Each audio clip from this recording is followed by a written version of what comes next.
Exquisitely beautiful. Thank you. A lot of power up here.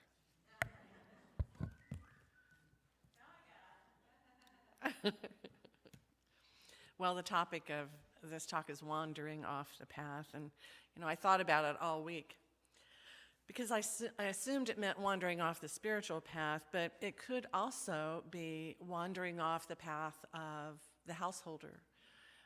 I've met people whose parents have wandered off the path of being parents. Best friends sometimes wander in and out of our life. Another example would be if you go to AA, you may be wandering on to the path of sobriety or wandering off the path back into addiction.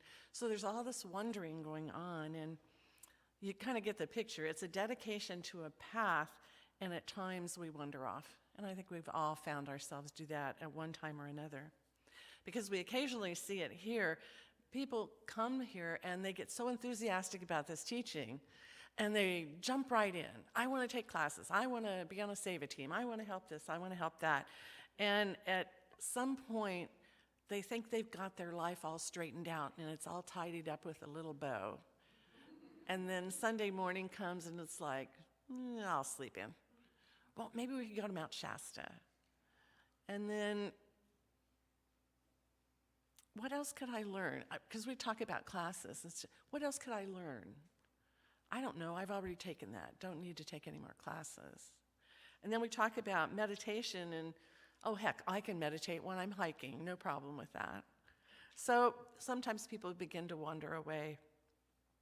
And it's interesting that the word wandering means an aimless, slow movement, going off the course. It's an aimless, slow movement. And it's easy to find ourselves wandering enough that, oh, what was that science of mind all about?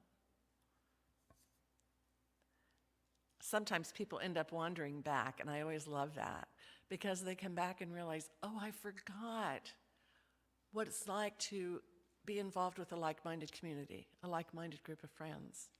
Oh, I forgot how much fun just decorating the Christmas tree was yesterday. We laughed and laughed and laughed. We had so much fun, a lot of hands making light work. Because life is a spiritual path. That is what this is all about. And whether we're participating in community or not, it's all God. And we're learning about that we're individualized spiritual beings. And my husband said to me this morning, you use that a lot. Can't you find another word? And he said, how about personal spiritual beings? We're personal spiritual beings on this ever-expanding journey of the soul. And it's true, staying on the path is easier when we are part of a community, when we have good friends to sing with, when we have good friends to share good times with. Our ministers and practitioners are deeply committed to the spiritual path, and there are even times, I hate to admit it, that we may wander a little bit, like when on vacation. Sleep in. Spiritual practice, I'll do it later. Yeah, right. But we don't leave for very long, because we know that pure bliss is here when we do a prayer treatment with you, when we talk with you about issues in your life, when we're here to help. It is blissful. It is blissful. So we don't stay off the path very long when we kind of take a jog here and there. Well, enough about wandering, because I found out Thursday that this was not the title of the talk. I went, man, I spent 2 days on this already. It was kind of shocking. For the last 2 years, Home Office in Golden, Colorado, they invite ministers to submit titles for talks and to submit quotes from homes and to submit some key concepts. And then they compile it into this huge list, and they send it out to everybody. And so we've got a start on a talk, and we can make our talk around that. It gets put on the minister's listserv, so everybody gets it. So every Thursday, the Thursday before the Sunday, our spiritual leader, Dr. Ken Gordon, makes a video of himself, and he lives in Kelowna, British Columbia, and he's always got gorgeous backdrops like the mountains, the rivers. I mean, it's just drop-dead gorgeous up there. And so he is in one of these gorgeous places, and he shares the name of the minister who contributed the talk, the key concepts, and some quotes from Holmes. And so all my work had been wandering off the path. And it says in big letters, the topic is wandering off the path. Now, if you're learning English, you don't know the difference. But I did, and it was like, wandering off the path? Not wandering, wondering. So I had to look it up, of course. What's wonder? And it's amazement, such as, it's amazing you weren't killed doing that. Or it's admiration. It's a wonder that you finished that marathon. Or it can mean rapt attention to something awesomely mysterious. Oh, that's the science of mind philosophy. Awesomely mysterious. And so when people come here and they are in wonder of this teaching and the wonder of all the positivity and all the wonderful people they meet here, all of a sudden, is it really true I'm the author of my experience? I wonder about that. Is it really true that my thoughts are energy that can affect my life? I wonder about that. And if you're a practitioner, is it really true I can do a prayer here for someone in Afghanistan and they get it? I wonder about that. And it's all true. It's all true. So when I wonder what it's like to be off the spiritual path, because I seldom am and have not been off the path for many years, a few words come to mind: anxiety, worry, and judgment. Got any of those lately? You know, there's whole communities of people around the world that are off the path, who end up hating one another, who end up trying to kill one another. Then there's those despots that try to starve all the people in their country. So that's one part of being off the path. That's an extreme. The other extreme, in my mind, is prayer flags flying at monasteries in Tibet, up in the mountains. And all those monks in their yellow robes, and they're meditating and doing what they do. And I think that's really the other end of the spectrum of the spiritual path. Metaphysics is full of wondrous things.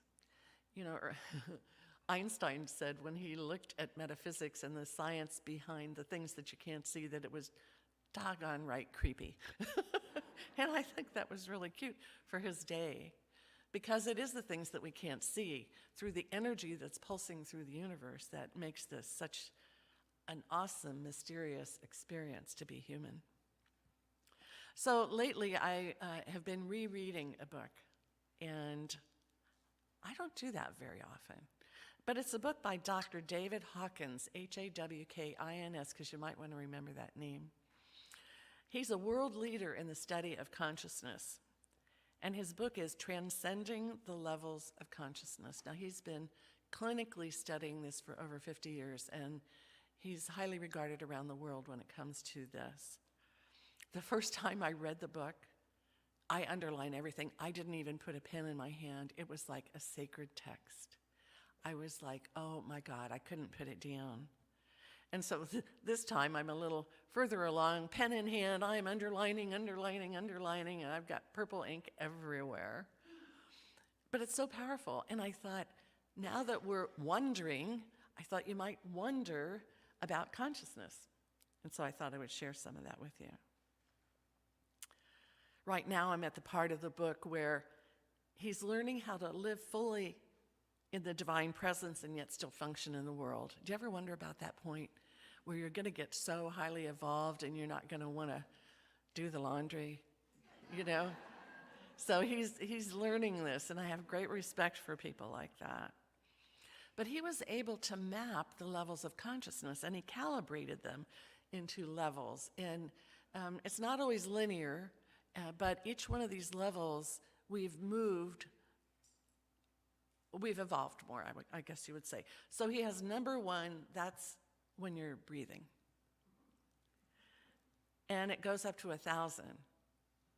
And at 1,000, only very few people have ever reached that. One would be Jesus, Buddha, some of the great saints and sages in the world.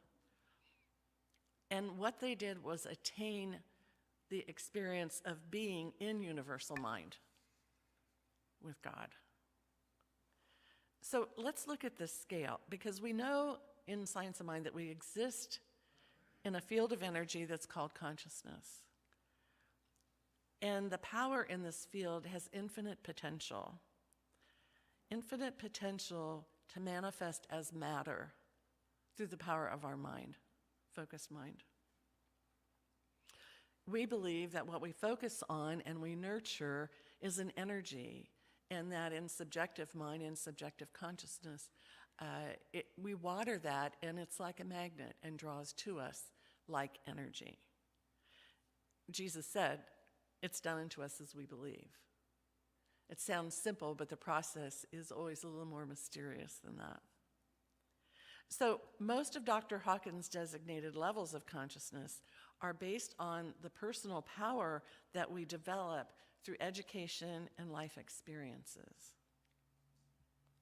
So between the level of 1 where we're breathing, everybody's there, I know that, and level 200,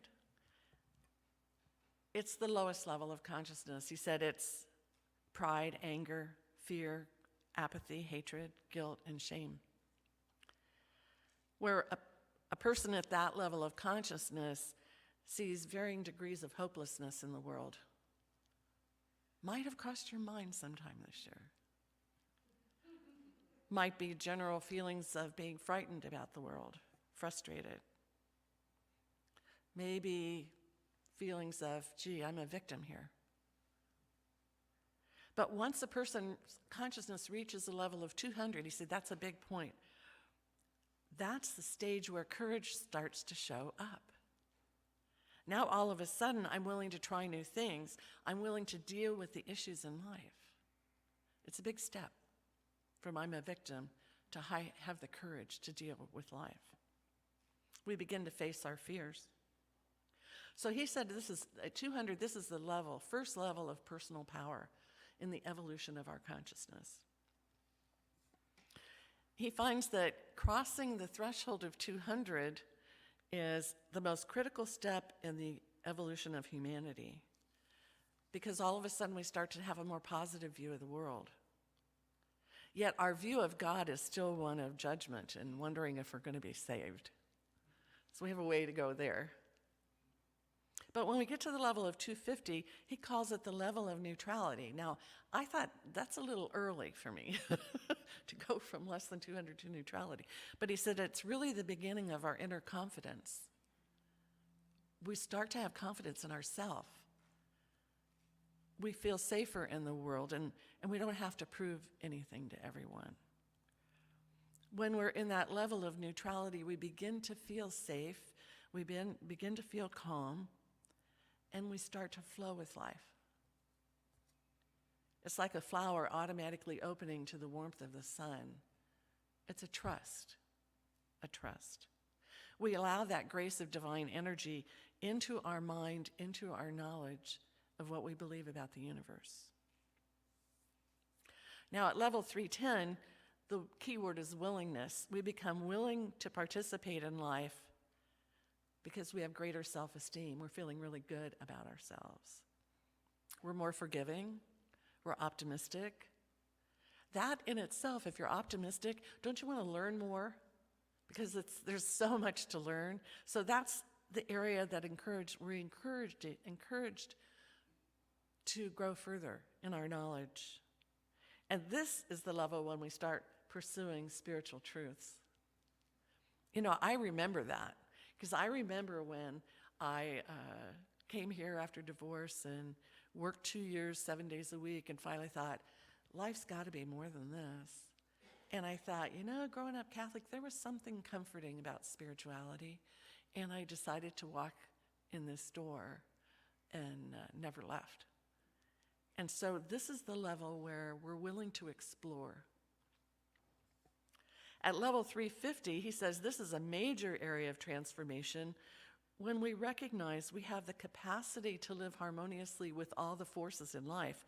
We're more inclusive, we're more disciplined, we have some sense of self-mastery, and the ego quiets down a little bit, and we actually have a little level of humility and self-honesty.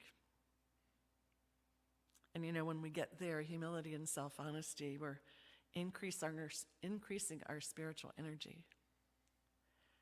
And here our view of God becomes one of inspiration, not the God of damnation, the God of inspiration. Now, at level 400, he said, we acknowledge that education is highly valued. And yet, reading a book like this, sometimes it can be easy to lose sight of the forest for the trees because we can fill our heads with all these concepts and theories and miss the essential point that we're not our mind. We're a spiritual being on an incredible, mysterious experience. Hawkins calibrates the consciousness of the United States at 421. Why? Well, he's got the research to prove it, I don't know. But it shows that over 50% of the population in America are doing some sort of self-improvement work. You go to self-help sections of bookstores, there's plenty of them, plenty of TV shows, plenty of stars helping us improve ourselves. And our idea of God at this point becomes a God of wisdom. But he says at the same time, much of the world's population is stuck at a consciousness level below 200, which he feels is the major obstacle to world peace. If you're dealing with whole countries whose psyche is hate, it's tough for our people to, can't they just be nice? We want to say, can't they just love one another? No, they aren't there yet. So between 200 and 400, life becomes progressively positive. Logic and reason start to prevail. And at level 500, there's another paradigm jump. Only 4% of the world's population reaches 500. 500 is characterized by unconditional love. You know the power of unconditional love in your life, how powerful that is. And this is the thing. This is not a lineal thing where you get stuck on a number. I can have unconditional love this morning and be driving downtown Reading and end up at 200. We do, don't we? We do. So we're all over the board. And then the monks in Tibet, I bet they're not, but maybe they are a little bit. So at 500, we start to reprioritize our life and bring in more love, and we use love as a guiding principle. Eckhart Tolle is a good one for that. Being fully present, because the qualities of observing the world are different than the qualities of being the observer. Being the observer and finding love everywhere present. And at this point, our idea of God turns to love.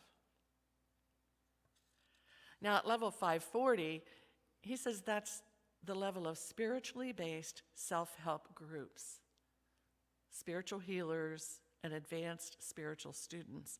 And it's characterized by an expanded capacity for patience. Holiday season patience. Oh my goodness, yeah. Because when we have a consistent positive attitude, it impacts others. And he found that in highly motivated, spiritually disciplined groups, about 50 to 55% of those people in the group reach the goal of unconditional love, where we recognize our oneness with God and with everyone else. And this is the goal of our small group ministry that we're going to be working into in the new year. And so I hope that will encourage you to go, I want to be one of those. I want to be in that area. He says above the level of 540, higher levels of consciousness don't develop from education or knowledge. They develop from the spontaneous energy of the field of the universe. It's by the energy in the field itself coming back to you, cause and effect, coming back to you. He calls it God shock. If you've ever experienced profound awe or ecstasy, God shock. That's where we go another level up. That's where we continue to want to experience more of this blissful experience of life. So above that, up to 1,000, it goes through illumination, self-realization, to enlightenment. So why is that important today? Maybe you've recently wandered into the center and you're amazed by what we teach. Spiritual evolution is that unfoldment. It's the emerging of consciousness. It's the result of what we have been doing.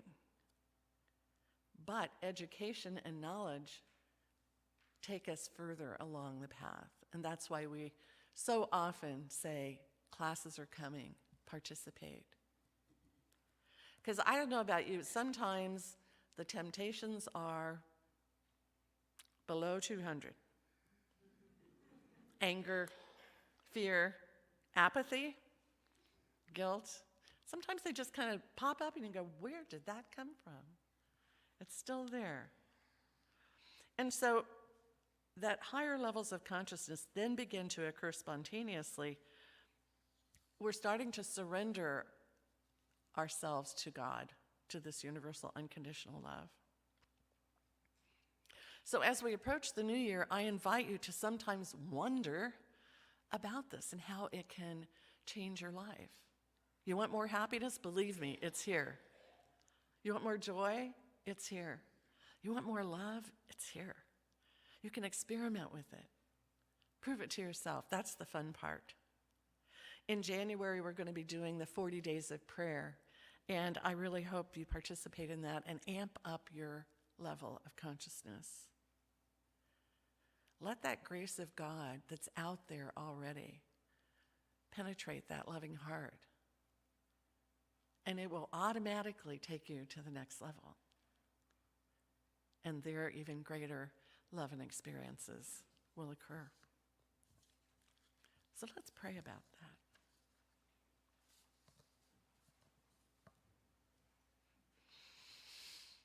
Oh, personally, I just give such gratitude for your listening to this.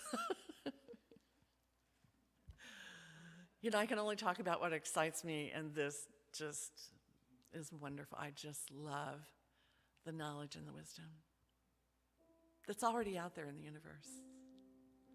And as I pull it into my arena of understanding, I can't help but love every day. Whether it's rainy or shiny, sunshiny, whether it's dull or exciting.